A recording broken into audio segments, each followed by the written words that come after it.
This is YSM Sports Media. Want to thank you for all your love and support. Really appreciate it. We wouldn't be able to do this without you.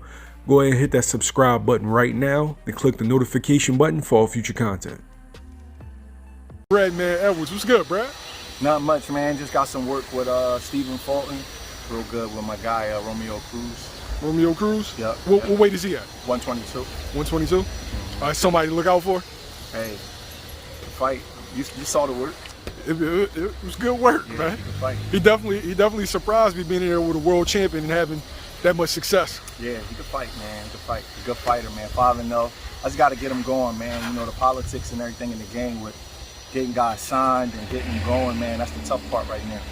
Do you feel like an experience like that is going to do a lot of major things for his confidence? Yeah, he boxed Scooter all the time, man. Scooter's a great fighter, and whenever they ask me for the work, he don't have a lot of amateur fights, so I tell him, man, this is how you gotta build yourself, man, in the gym, you know. And I mean, Scooter's the best work around at this weight. You know, he might be the best fighter in the world at that weight. So, you know, we can get that all the time. It's an honor.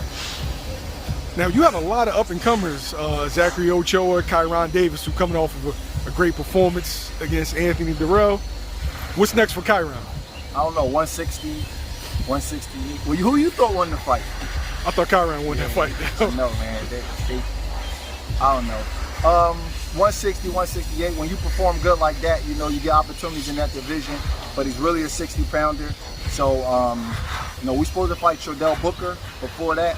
So, you know, that would be a good fight. He's a hell of a fighter. I heard Dirrell, a couple of guys like that. You know, that's a good fight.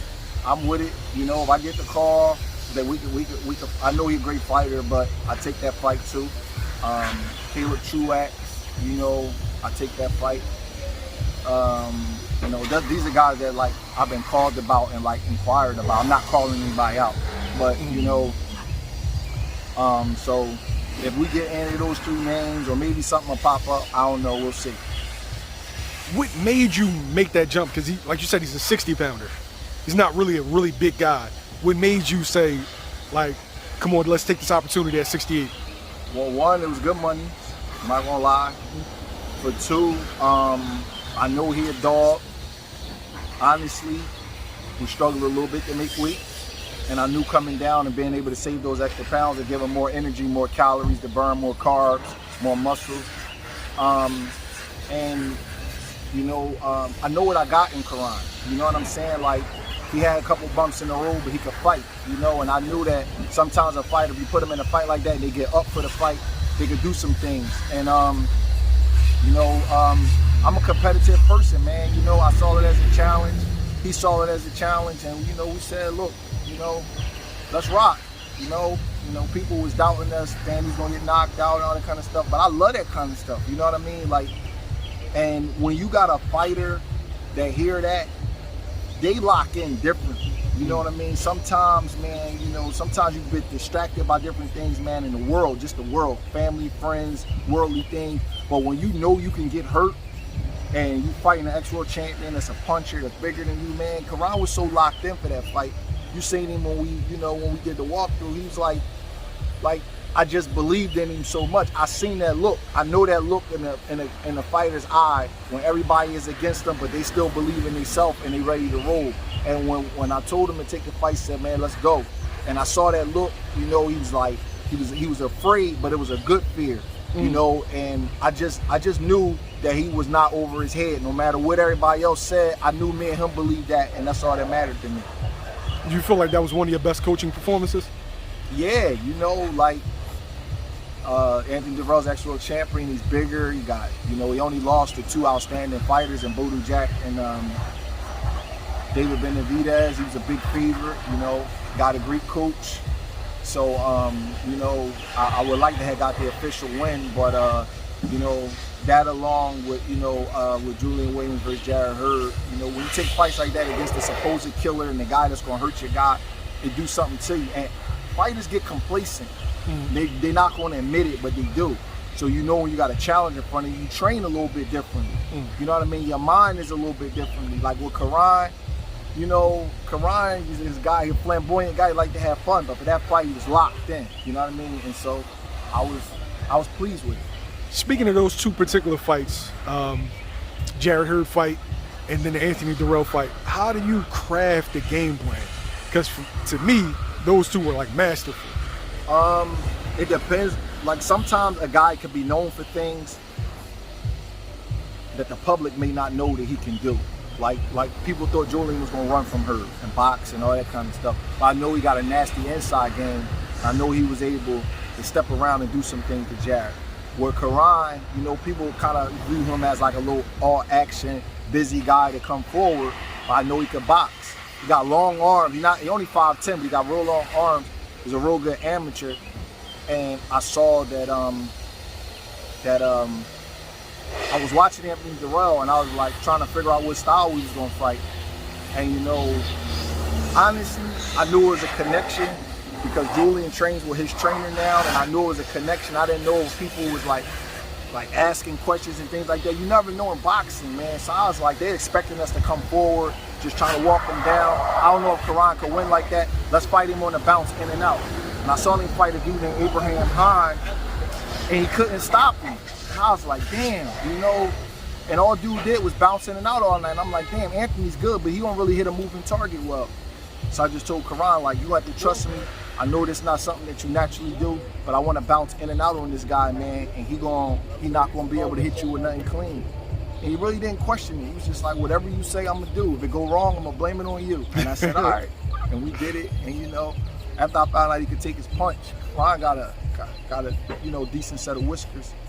You know, I don't like to brag about a fighter's chain, anything can happen, but you know, when I came back to the corner, I was like, did he hurt you with anything?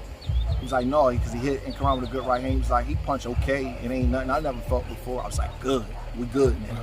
You know, and that was just, sometimes you just do with your instincts, man, and you know, and you only can surprise somebody one time. So sometimes you just do it with your instincts, man, and you just, if you know your guy can do certain things and you know what kind of fight it's going to be, sometimes you could tweak the game. All right, cool. That's Romeo Cruz right there, by the way. Sometimes you just, it's an instinctive thing, man. When you know your guy could do certain things, you don't worry about what everybody else think, how they think you're supposed to fight the person. Mm-hmm. You know what I'm saying? And I don't get into that. I don't go over my game plan with people. Mm-hmm. You know what I mean? I do what I think is best for my guy on that particular night, and it's up to the fighter to execute. And I know when you saw us in the gym, like, damn, they gonna fight like that. And I'm like, I felt as though that gave him the best chance to win. I watch how Sean Porter fight them bigger guys. He fight them on the in and out rhythm like that. And I just believe Kyron could do it, man. And it just was my gut instinct. I just had to get him in 12-round shape, you know, so he don't burn his legs out. And once I did that, we was good. When I saw the walkthrough, like you come from a basketball background. Not a lot of people knew that. But, you know, in basketball, we do walkthroughs before every game. Okay, what plays they run, you know, with defensive sets. Okay, this person does that well. And you did, I've never seen anything like that in boxing. You did it the same way you did it in basketball for each round. And it went exactly how you said it was going to go. I knew he was going to get frustrated. You know, he calls himself the dog. And, you know, he's like, his thing is like, I'm a puncher. You know, I knock guys out, this, that, but I look and like he do got a lot of knockouts, but it was all early in his career. In his big fights, he don't really stop people except for the Caleb Truax fight. Caught him early. And, you know, I know his trainer is a killer trainer. He trained to kill. You know, he come from the Croc. They like knockouts, big right hand punchers. I'm listening. I'm gonna knock Kyron Davis out. I'm listening to the corner instructions. Like, stop backing up. You know, step into your right hand, turn this, you know, turn the right hand over and knock this kid out. I watched how he trained Tyson Fury, so I know what he was, you know, I know what his mindset was going into the fight. And one thing about Kyron got a ticker. He's not afraid. You know what I'm saying? And when you're not afraid, you willing to try things. You know what I'm saying? And Kyron wasn't intimidated. You know what I'm saying? He just wasn't. He wasn't afraid of him. And, you know, I said, don't talk much. Let him make jokes about your rapping career and everything. But we're going to see when y'all fight. And he walked up to Kyron and was like, you know, this is all for, this shit for entertainment, man. I don't mean all that stuff. And Anthony's a cool guy. You know what I mean? But Kyron was really going there, Jamil. Like, he was like, you gonna knock me out? All right, cool. You know, he's not a street kid, but he's a tough kid. And, you know, he was like, all right, we gonna see. And, you know, he fought a disciplined fight, but he wasn't afraid, man. When I say afraid, obviously you got a little bit of fear and anxiety going into a fight, but he don't have no ticker issues. So I didn't have to worry about him not performing because he was scared to do different things. And, you know, and I just kind of just knew Anthony's mindset. You know, he was with Gary Shaw. I was with Gary Shaw with Julian, and I seen his fights early in his career, and he fight like a killer, but he's a technical guy, and he's a killer in a box. You know what I'm saying? If you coming straight to him and you sitting there in front of you, knock your head off. But when you do little things to him, he don't really. I never seen him score a late knockout after he had to wear a guy down and do stuff. He usually clip you early, or he don't get you at all. So I was just confident, like, if we box this guy in and out, use a jab, don't try to hit him hard, just touch him with good shots, he's gonna get frustrated. And I think that's what he did. You know, the judges, one judge saw it our way, one judge saw it a draw, one judge saw it for him. It was a close fight, but you know, I watch fighters, man, and you know, up here is way more important than right here. And I watch their tendencies, things they say, things that they do. And I knew what he was expecting to do. And when you tell everybody you're gonna knock a guy out in the 3rd or 4th round and you're a big favorite, like, that's a lot of pressure. You gotta go deliver on it. You know what I'm saying? And you know, everybody ain't Mike Tyson and Tommy Hearns. You know what I'm saying? You know, people act. That kid, he knew Monster now. He's a knockout machine. You know what I'm saying? It's hard to get knockouts against a guy that they're prepared for you and is in good shape, and he know your tendencies. So you know, I was confident that Kyron wasn't going nowhere. Okay. Plus, I had him in camp with some big punchers, man. You know what I'm saying? And his chin always hold up. So it's like, all right, you know, we'll see. Last question.